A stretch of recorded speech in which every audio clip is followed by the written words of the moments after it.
The Cleveland Browns did the right thing by naming Shedeur Sanders the starting quarterback for the rest of the 2025 season. We'll talk about it coming up on the Locked On Browns podcast.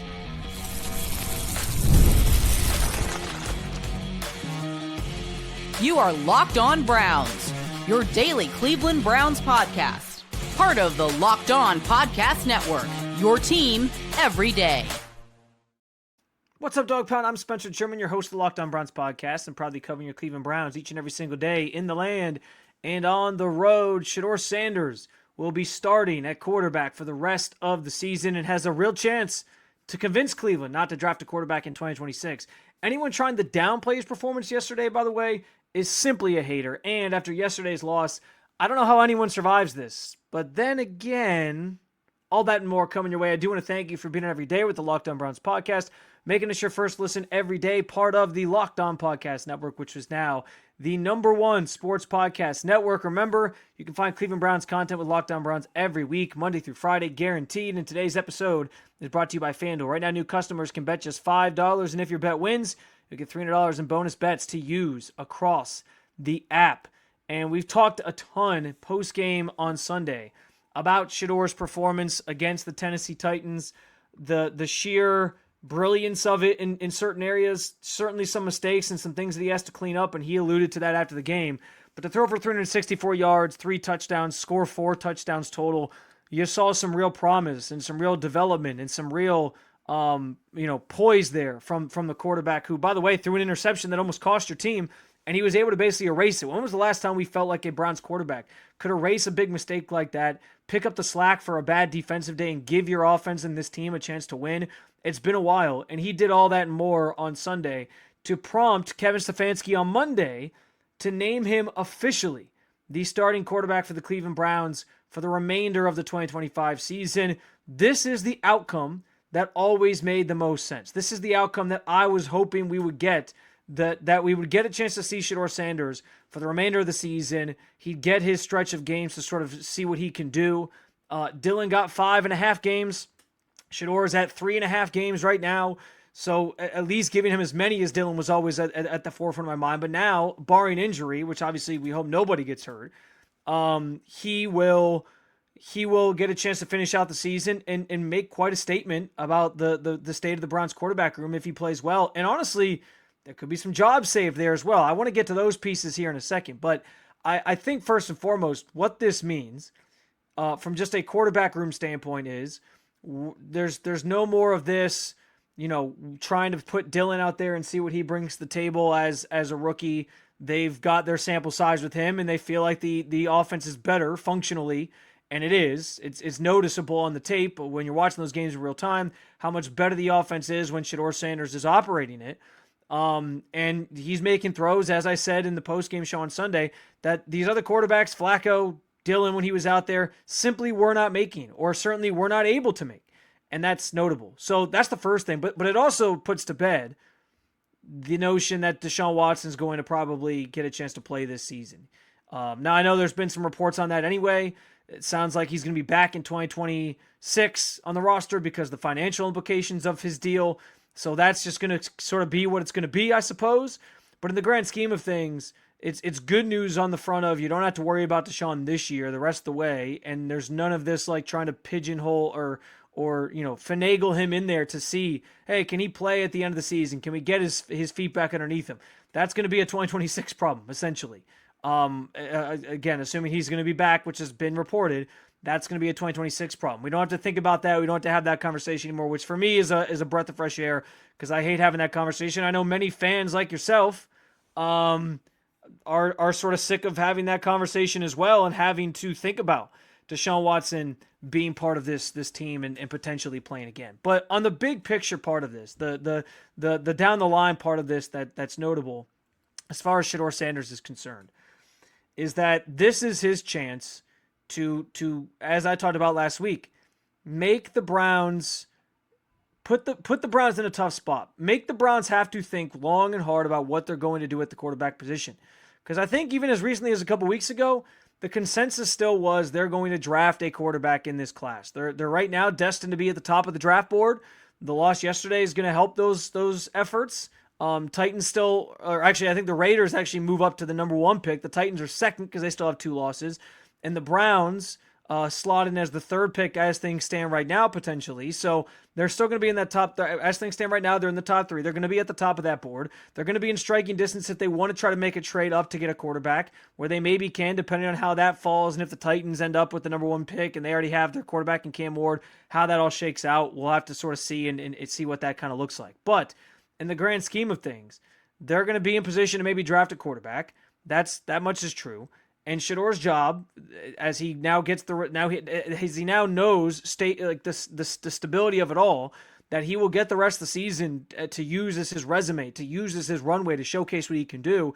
His job is to make the Browns feel like, you know what, maybe we don't have to take a quarterback in 2026. Maybe we have our guy in the room, and use those 2 first-round picks that they have instead to build up the roster around him, get him some weapons, get him some help on the offensive line. That's the goal. That is what he's trying to accomplish, and he's got a decent runway here to do that, because if he finishes out the season, he will have finished playing 7.5 games, and that's a decent sample size for a rookie quarterback. You would have liked more, and certainly there's conversations to be had about revisiting and rehashing whether or not they made the right call in starting Flacco and Dylan first before Shedeur, like all those different things. The revisionist history of that is going to be debated for years to come, I'm sure. But in the meantime, especially if Shedeur does end up being the franchise guy, but in the meantime, like, the focus for him is just make the most of these last 4 games and make the Browns give the Browns a very tough decision when it comes to whether or not they really need to draft a quarterback, or if they feel like they have somebody already in house that they can build around. That's what he's trying to accomplish here. And I think he has got a really good shot at doing it. Kevin Stefanski spoke glowingly in his Monday Zoom press conference about the progress he's made from April to now, how hard he works, the footwork getting better, his pocket navigation when he used to drift getting so much better. Like, there is tangibly noticeable progress in what he's done on the field week over week. That was on full display against the Titans as well. Had a great game, became the first rookie quarterback this season to throw for 300 yards. Like, lot to like.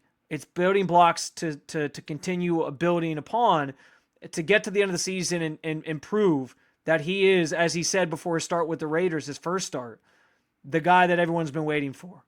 He's on the right trajectory to do it.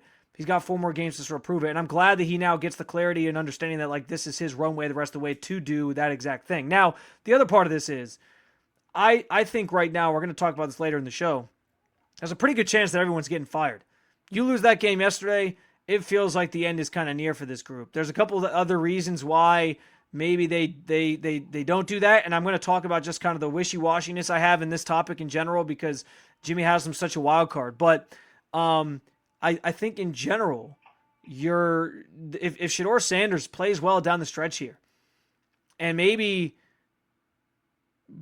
has people in that building starting to wonder if they actually have their franchise guy on the roster already, that could be a sort of Hail Mary last-ditch thing that saves people's jobs out in Berea. I mean, I'm just calling a spade here. Like, we all know GMs, coaches, they're all tied to the quarterbacks that they tie themselves to. Right now, they're tied to Deshaun Watson. But if they somehow find I don't even want to say a diamond in the rough, because I felt like Shedeur was going to be great, and he should have gone higher in the draft anyway, as many people did. But if they found their franchise quarterback at the bargain of a 5th-round pick somehow, some way, like, all of a sudden this rookie class it's already fantastic. It takes a whole nother it takes on a whole nother outlook when you all of a sudden realize, like, on top of all the other guys that Andrew Berry hit on, he also hit on his franchise quarterback. That would be something, and that might just be enough to save people's jobs at the end of the year. I don't know for sure, and Shedeur's obviously got to go out and do it first. And make that thought a difficult one, as I said, about what the future holds for the quarterback position here in Cleveland. But, man, if he does it, you could be talking about a regime that just is back on the notion that, hey, you might have identified the franchise guy. Let's keep building this thing with him. We don't want to change and mess up his trajectory and all those different things. It's an interesting thought. We're going to get back to the conversation on whether or not everybody's fired. But sticking with Shedeur for a second, I keep seeing some people trying to downplay the performance he gave on Sunday. And I think if you're doing that at this point, you're telling on yourself as just a hater. We'll talk about it coming up next on the Locked On Browns podcast. The holidays are here, which means gift hunting season is on. And if you want something meaningful, personal, and guaranteed to get a reaction, Aura Frames is the gift that delivers every time. It's not just something that you wrap, it's a way to share memories, because Aura isn't just an average picture frame.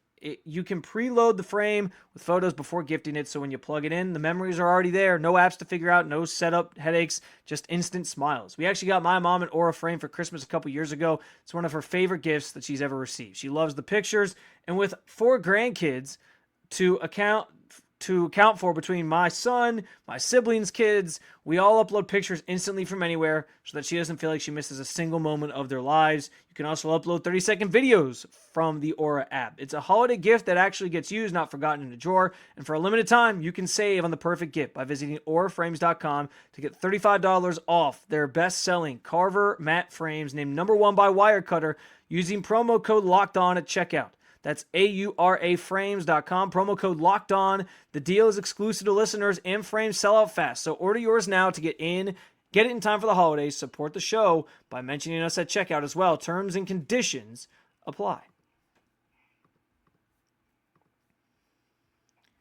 So I've seen some conversations around Shedeur Sanders, and I understand, like, he's a polarizing figure. There seems to be a split sort of reaction to him in general and his play and all these different things.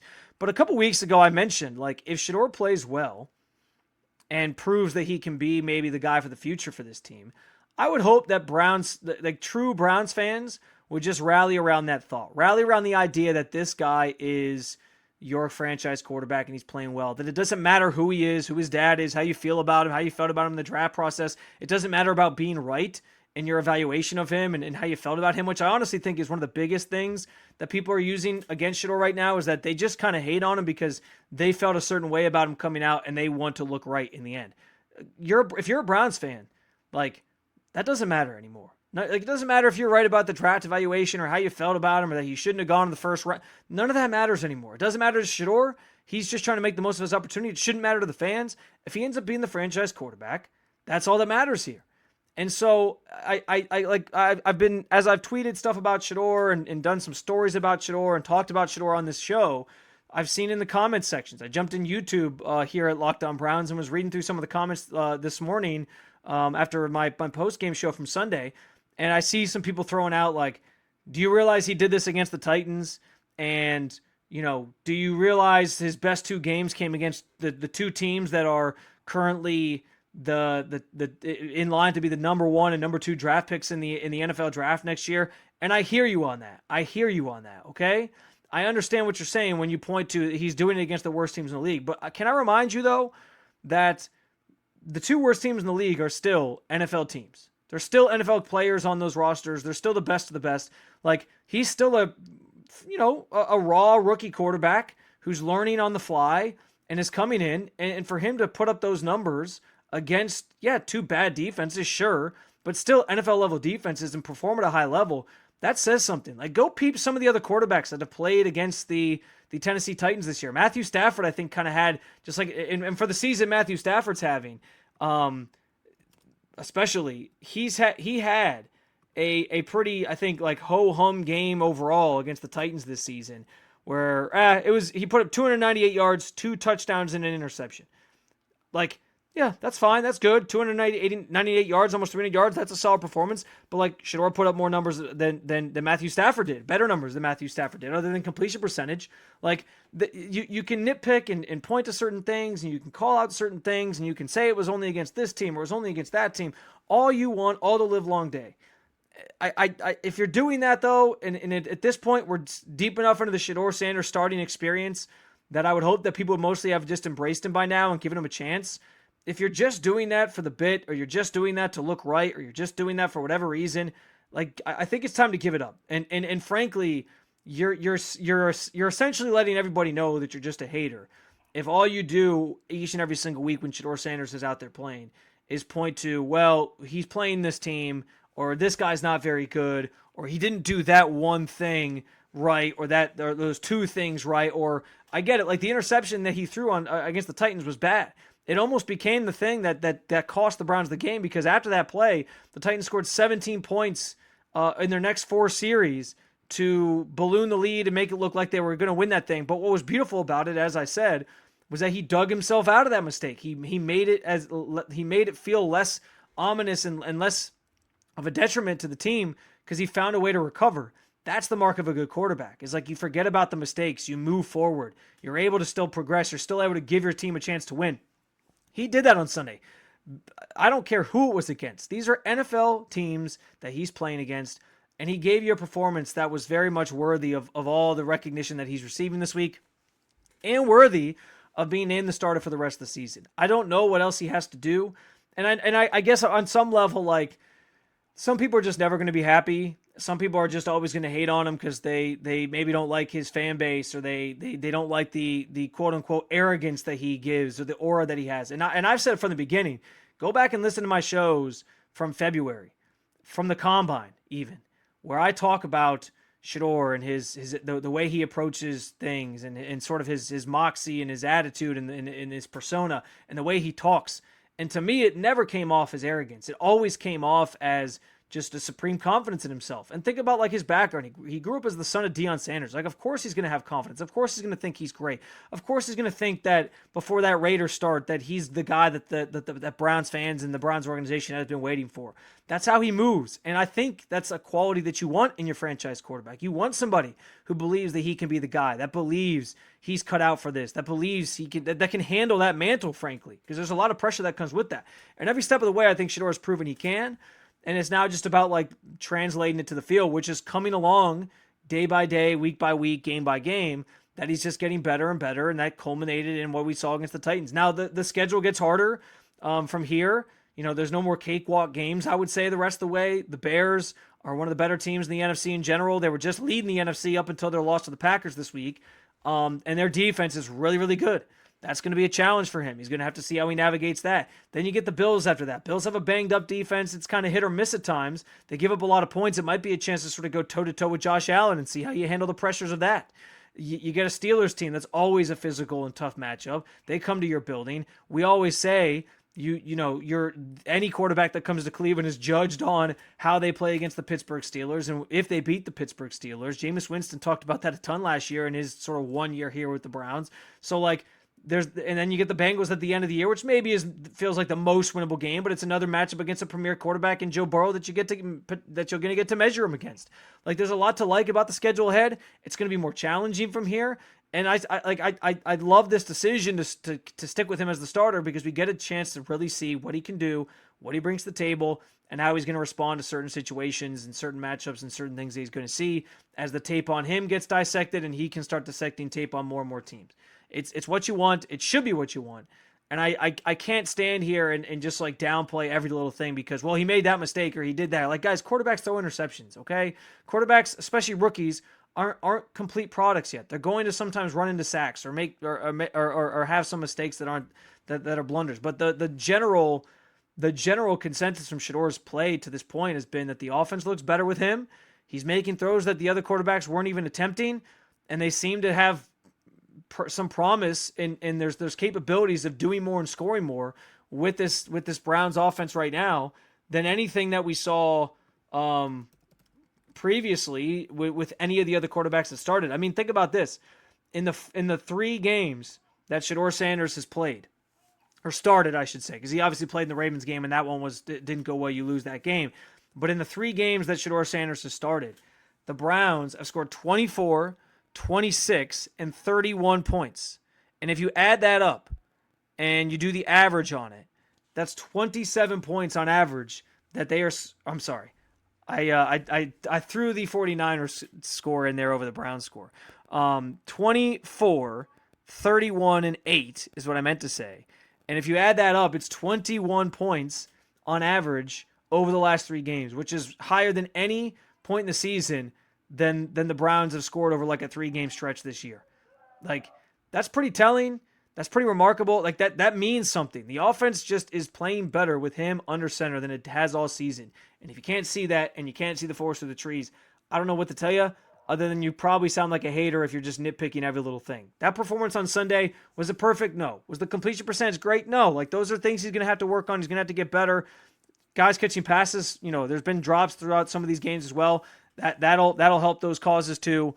But like, Is there progress tangibly that we're seeing? Yes. And I think that should get you excited if you're truly just a Browns fan rooting for whoever to be the franchise quarterback. That should be your approach to this. So I'm not. I know people are going to say I'm just a Shedeur homer or whatever else because it's such a polarizing and controversial topic apparently to talk about Shedeur Sanders being a franchise quarterback potentially. But I've always thought Browns fans would just be excited about the possibility of any quarterback emerging as that guy. And that's what it certainly feels like Shedeur Sanders has a chance to do here, which is why these next 4 games should be so exciting for people. I talked about it at the end of the first segment. Chance for Shedeur Sanders, yes, to give the Browns something to think about this offseason as far as the quarterback position is concerned. But along those lines, if he plays well and proves that he can be that guy, he might just save the jobs of everybody in that building. We'll talk about it coming up on the Locked On Browns podcast.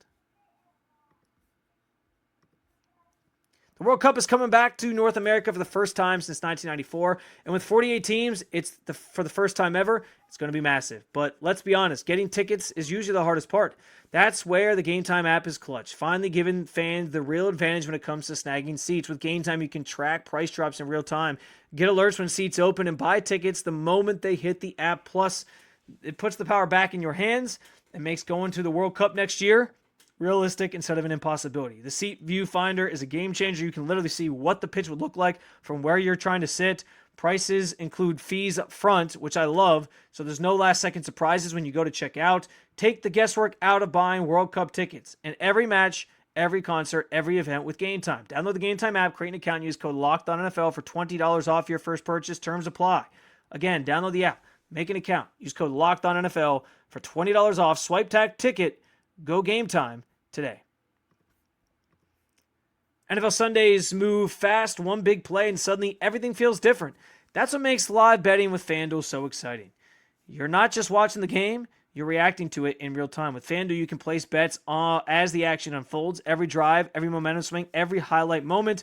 Live betting is best when the game starts to shift. A receiver might get hot, a defense might tighten up, or momentum flips after a turnover. FanDuel lets you jump into that moment. Live spreads and money lines adjust instantly. Player props update as guys heat up. You can get next touchdown scores, drive results, totals, and more. It keeps you locked into every snap, every drive, every possibility. And that's the best part about FanDuel and following the NFL season with FanDuel. They have options for whatever type of bettor you are. So if you want to be right in the middle of the action this season, visit FanDuel.com to place your NFL live bets all season long. FanDuel, the game moves fast, and so can you.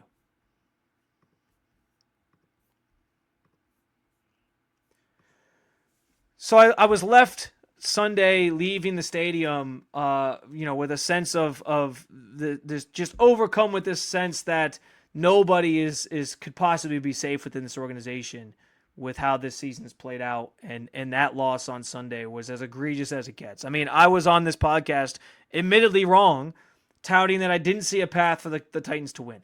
Their offensive line was banged up and bad. I felt truly that the Browns were going to just destroy them up front. I thought Miles had a chance to break the sack record. He only got the one, which honestly I thought was going to be split between him and Alex Wright, but Alex Wright, they didn't give it to him. A little hometown cook in there for Miles on the scorecard. He gets the full sack to get at least one closer to the record. But yeah, like I had all these things in my head about how this game was going to go and how I thought it was going to go, and that the Browns defense was going to be able to limit the offense of the Titans because their offense is somehow worse than the Browns. And then they got gashed. They got run over. The defense just played one of its worst games, if not. It wasn't one of. It was their worst performance of the season.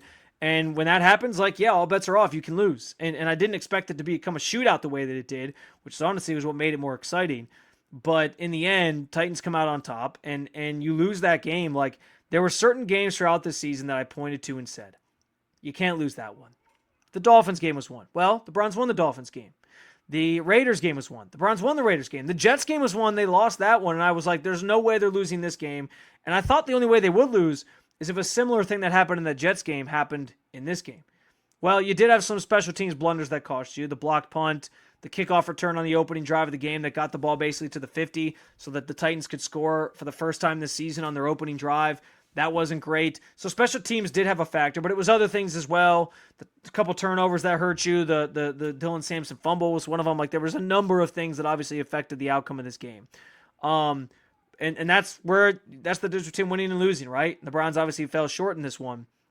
But I like, because I went into that one feeling like it was a game you couldn't lose. You lost to two teams this year that had one win at the time of you playing them. That is egregiously bad. And I like, to me, that's the kiss of death, that it's probably going to be time for this regime and this staff to go. But obviously, if you steal a couple late in the season and Shedeur plays well, and maybe you beat the Steelers, and maybe you beat the Bills, maybe all of a sudden that goes out the window. So it's not that I think they're completely out of they're completely gone yet. I think Jimmy Haslam at the very least has shown patience in waiting until after the season to make any big decisions like that. He doesn't just jump to conclusions and make rash decisions in season anymore. And so that's, I guess, a positive in that way. But like right now, sitting here today, and I know I waffle on this all the time because I just don't know what to expect from Jimmy Haslam at times.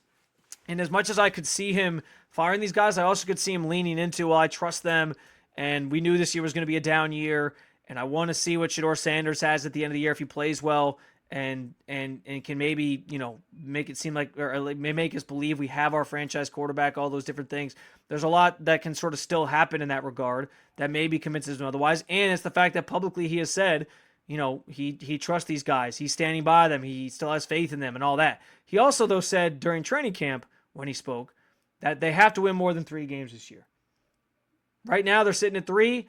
I can tell you right now, I'm not picking them to win any games the rest of the season. They might pull it off. They might win at least one. But is one more win also enough progress over the course of 2 losing seasons to feel like you're in a good spot to keep everybody intact and keep this thing going and keep everything on the tracks, headed in the same direction? I'm not sure. I've said it before, I'll say it again. 7 wins over 2 seasons should mean nobody is safe. Like that all bets are off at that point. You don't guarantee yourself your job if you only win 7 games over 2 seasons, no matter what level of understanding there was that the season was going to probably be a wash and a mulligan and not really a productive and successful one for you. So there's still a lot that I think can play out and happen. The one thing I'll say, and this is why I sort of tease this as, but is because the one thing that's undeniable is that the Browns are still playing hard for Kevin Stefanski. I think you saw that yesterday. I think you saw it on like that 2-point conversion return that the Titans were trying to pull off. Like, guys were chasing him down. They were getting after it. They were trying to get down there and make a play. You appreciate the fact that guys have the effort is still there. The effort hasn't stopped. And that, I think, does speak to a coach that is still getting through to his players and that players want to play hard for in Kevin Stefanski. That stuff matters maybe most of all. A lot of coaches keep their jobs because they don't lose the locker room. They don't lose their players, and their players still trust them. And so that's one of the things I'm holding on to. Again, week to week it's changed so much, but it's fluctuated between like 60-40 week to week of like they're going to get fired, they're going to stay. I think sitting here after this Titans game, that was as egregious as it gets. I'd probably say it's 60% that everyone's gone, they're cleaning house, and 40% they are keeping them intact and running it back and seeing if Jimmy Haslam's trusting his gut on seeing if these guys can sort of be the ones to get the nose up on this plane. The news that Deshaun Watson's likely to be here in 2026 makes me wonder if they're both going to be back too, because I kind of picture like a new regime comes in, they might just say, we don't care about the dead money. If we stink next year, we stink next year. We have more time on our hands to figure out all those things, so we'll just get rid of them and cut bait. Like I think everyone recognizes at this point that the Deshaun thing, at least I hope everyone recognizes at this point that the Deshaun thing really isn't worth salvaging, and it's just put this wedge between the fan base and the team. But like that makes me wonder if they're all going to be back too. Like this is why I go back and forth on it, because there's so many variables of like these signs tell me they're staying, these signs on the field most of all tell me that they're not staying, and maybe that's what's most important, right? Is the fact that it's the same mistakes week over week, especially on special teams. And that falls on Kevin Stefanski the same way that the decision-making, the 4th down attempts, the 2-point conversion attempts, the play calls in those situations, that all falls on Kevin Stefanski. If those things aren't getting better, if the team's not getting better, if they finish the 3 wins again, I don't know how you survive this. So I sitting here today, I think it's going to probably go down as a house cleaning, and you're hiring a new coach and going through all that. But the Browns have, I guess, 4 weeks and a potential development of a franchise quarterback revealing himself over the next 4 weeks to be either the final nail in the coffin or to save their jobs and keep them intact for 2026 to see if they can get back in contention as quick as possible with another great draft class by Andrew Berry potentially. We'll see. We'll see how it all shakes out, but that is where I think things stand right now, because this Titans loss was one you just could not afford to lose if you're this staff. and you lost it. Another episode down with you, Dog Pound. If you liked what you heard, make sure you hit that subscribe button. Make Locked On Browns your first listen every day, wherever you get your podcast, and at the Locked On Browns YouTube channel. Did Locked On Browns, by the way, make your Spotify Wrapped? Prove it on social media to secure a free month of our brand new Everydayer Club. Just tag our national podcast at Podcast Network.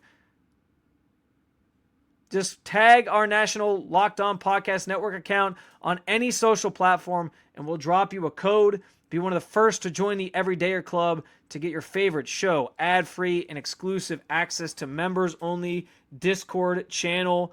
You can find that, by the way, via the... I'm going to pull up the link here. If I could find it, it would be very helpful.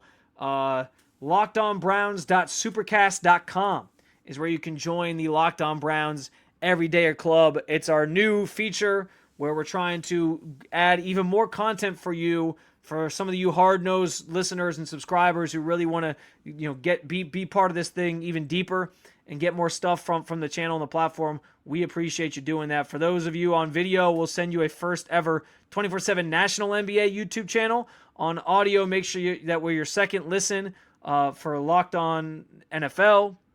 You can also keep it local, as I like to say. Check out Locked On Browns or Locked On Guardians. Thank you for being an everydayer at the Locked On Browns podcast and the Locked On Podcast Network. I will talk to you on Tuesday. Lance Reisland breaking on the tape with me coming up on the show.